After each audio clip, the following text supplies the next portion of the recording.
মহাখালী থেকে সরাসরি আমাদের সাথে যুক্ত হচ্ছেন সহকর্মী সজল শাহিক। সজল, আগুনে ক্ষয়ক্ষতির পরিমাণ আমাদেরকে জানাবেন।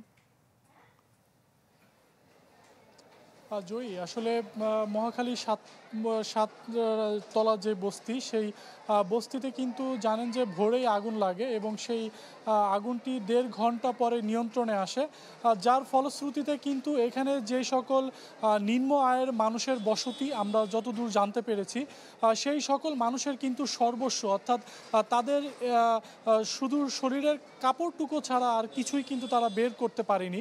অর্থাৎ তারা কিন্তু নিজের জানটি নিয়ে বেরিয়েছে এবং তাদের যেই সহায় সম্বল ছিল সবটুকুই কিন্তু এই ভয়াবহ আগুনে কিন্তু পুড়ে ছাই হয়ে গিয়েছে।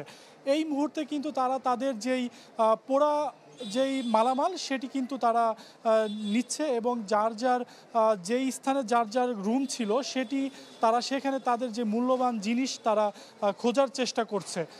এই মুহূর্তে কিন্তু যে জিনিসটি আরও আমরা লক্ষ্য করছি যে এখানে কিন্তু তাদের মাথা গোজার মতো যেই আশ্রয়টুকু ছিল সেই আশ্রয়টুকু কিন্তু নেই। কেউ কেউ কিন্তু চাদর দিয়ে তাঁবু টানিয়ে তারা এখানে বসে আছে। অর্থাৎ বলা যায় যে সর্বস্ব হারিয়েছে এখানকার যেই বাসিন্দারা ছিল সেই বাসিন্দারা। ক্ষয়ক্ষতি এখনও কিন্তু ক্ষয়ক্ষতি বলা যায় না ঠিক কী পরিমাণে ক্ষয়ক্ষতি হয়েছে।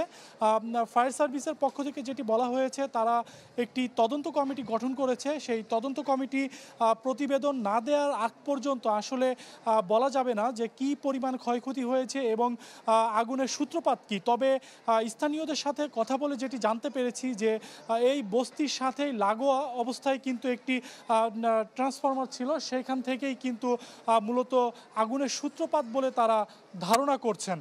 আসলে এই মুহূর্তে যদি আমি এক কথায় বলি, আসলে এখানকার যেই সকল বাসিন্দারা রয়েছে তারা যেটি বলছে তাদের 2 থেকে 250 মতো ঘর পুড়ে ছাই হয়েছে এবং তারা সর্বোচ্চ তাদের যে সম্বলটুকু ছিল সব কিছু হারিয়ে তারা এখন নির্বিকার হয়ে পড়েছে।